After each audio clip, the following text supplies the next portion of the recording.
itong perjury complaint nagpapatunay na yung mga alegasyon laban kay VP Sara na nakabalot dito sa impeachment talagang malisyoso, walang basehan at desperate. Opo, at attorney, kahapon nga ay naghain po kayo. Second, no, na perjury complaint laban nga dito kay Ramil Madriaga. Itong sinasabing self-confessed bagman daw ng VP Sara Duterte. Ano hong kaibahan po nito doon sa unang perjury complaint na inihain po ninyo, same pa rin din po sa Taguig City Court? Bale, itong second perjury complaint, ang focus nito ay yung supplemental affidavit ni Ramil Madriaga na in-execute niya noong Abril of this year. Ang kinaibahan nito dun sa first perjury complaint, ang focus naman nun ay yung first affidavit niya executed in November. So kung matatandaan nyo, humarap si Ramil Madriaga sa House Justice Committee noong Abril para dito sa impeachment hearings laban kay VP Sara at dito niya binasa itong supplemental affidavit. So yung second perjury complaint, ang topic niya or ang tinutukoy niya ay itong mga kasinungalingan ni Madriaga sa supplemental affidavit niya.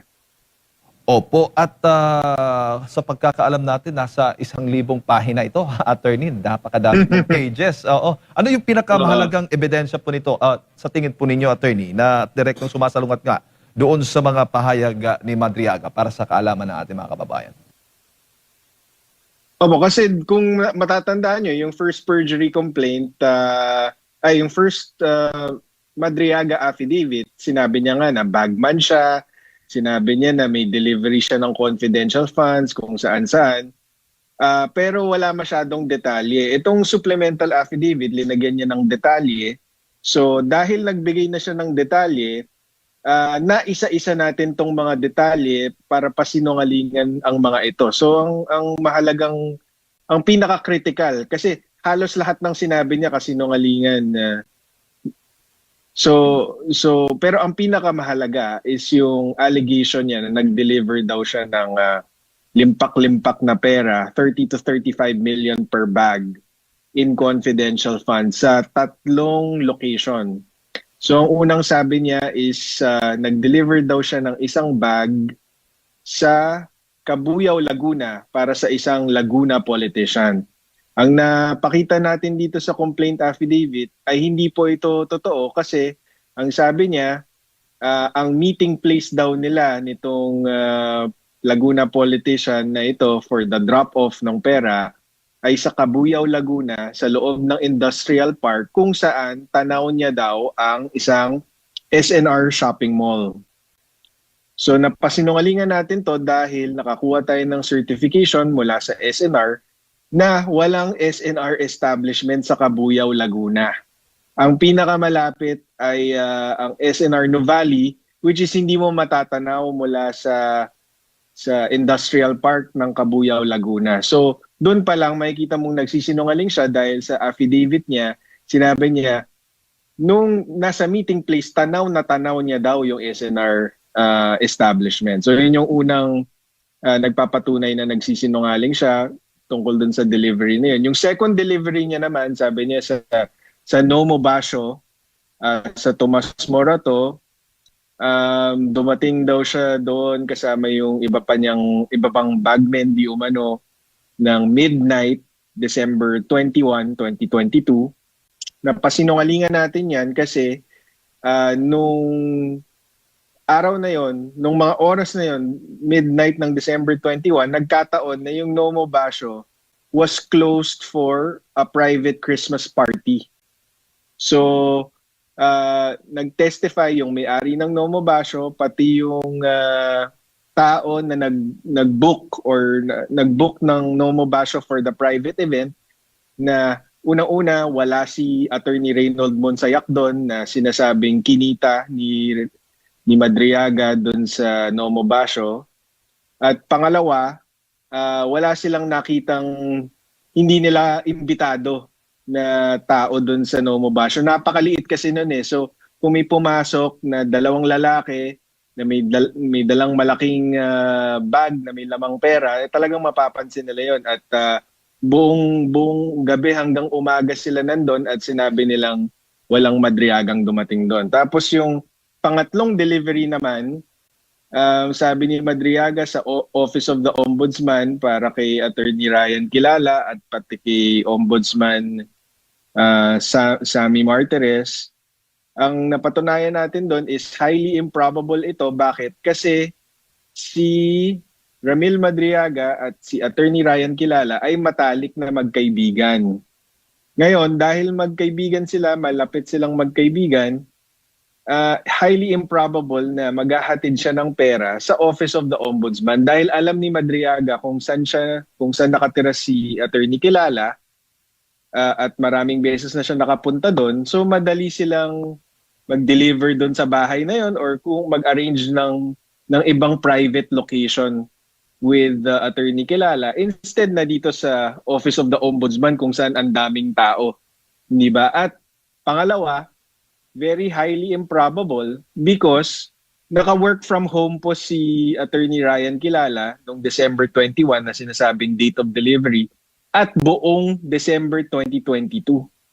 So bakit po magpapadeliver ng pera doon kung naka-work from home si Attorney Kilala ng buong buwan na yon? At nakausap din po natin si Justice Martires, si Ombudsman Martires, and apparently nasa ibang bansa po siya nung araw na yon, December 21, 2022. So highly improbable talaga, if not impossible, itong mga paratang ni Madriaga. Opo. At para rin mas malinaw po sa mga kababayan po natin, attorney, isa-isahin po natin, itong si Ramil Madriaga ay hindi po talaga empleyado nor nagtrabaho sa Office of the Vice President or kay Vice President Sara Duterte at hindi po siya intel officer or security officer man ng pangalawang Pangulo at tagahatid ng mga cash na umano'y, yun nga, yung mga aligasyon na kumakalat dito nga sa kaso o sa issue ng Vice President, attorney. Opo, dito sa second complaint, second perjury complaint, napatunayan po natin yan ng husto. Yung testimony po ni Vice President Sara Duterte na nagsasabing wala akong personal or professional na ugnayan dyan kay Madriaga, at naging campaign supporter lang siya. Isa sa maraming campaign supporter noong 2022 national elections. At ang testimonya ni VP Sara, suportado yan ng 12 corroborating witnesses at government certifications na nagpapatunay na hindi kailanman nagtrabaho si Ramil Madriaga para kay Vice President Sara man or kay PRRD. Tapos ang kasama sa mga tumistigo para pasinungalingan itong claim ni Madriaga na nagtrabaho daw siya kay VP Sara, kasama na si Attorney Ryan Kilala na naging kaibigan ngang matalik nitong si Ramil Madriaga. Ang testimonya niya is imposibleng magkakilala si VP Sara at si Ramil Madriaga kasi para lang makipag-virtual meeting noong kampanya, kailangan dumaan ni Ramil Madriaga kay Attorney Kilala para humingi ng audience kay VP Sara. So doon pa lang makikita mong nagsisinungaling na siya kasi sabi niya mula 2018 pa lang ay malapit na silang nagtatrabaho malapit na siyang katiwala ni VP Sara. Tapos tumistigo din itong si Jonathan Madrona, isang personal assistant / executive assistant ni VP Sara mula pa noong 2006. At si Mr. Madrona, kasama yan ni VP Sara sa lahat ng lakad niya at tumutulong mag-organisa ng schedule niya at sinabi niya sa isang affidavit na kailanman hindi niya nakilala tong si Madriaga at kung totoo yung sinasabi niyang malapit siyang katrabaho ni VP Sara, di sana nakilala na siya ni Mr. Madrona or narinig man lang ang pangalan pero hindi po nangyari yun. Opo. At ngayong dinidinig ang confidential funds issue dyan po sa impeachment trial, attorney, may direktang epekto ba ito doon sa isinasagawang pagdinig? Kung direkta, wala naman kasi hindi naman mapipigilan ng isang perjury complaint na tumistigo si Mr. Madriaga dito sa impeachment. Pero sabi ko nga, gusto yun ng depensa na ipresenta itong si Madriaga dahil alam naming alam ng defense team na nagsisinungaling si Mr. Madriaga. So talagang mababasag siya sa cross-examination. Kaya sa ngayon, ang haka-haka sa kampo ni VP Sara is baka hindi na i-present itong si Ramil Madriaga. Ang personal take ko naman is itong perjury complaint nagpapatunay na yung mga alegasyon laban kay VP Sara na nakabalot dito sa impeachment talagang malisyoso, walang basehan at desperate. Kasi biruin mo, gumamit sila ng isang taong katulad ni Madriaga na hindi naman nagsasabi na talaga ng totoo para lang umusad tong impeachment complaint sa House of Representatives. So, dito mo makikita doon sa 1,000-page complaint kung gaano ka, yun nga, malisyoso at desperado yung mga taong nagtutulak ng impeachment.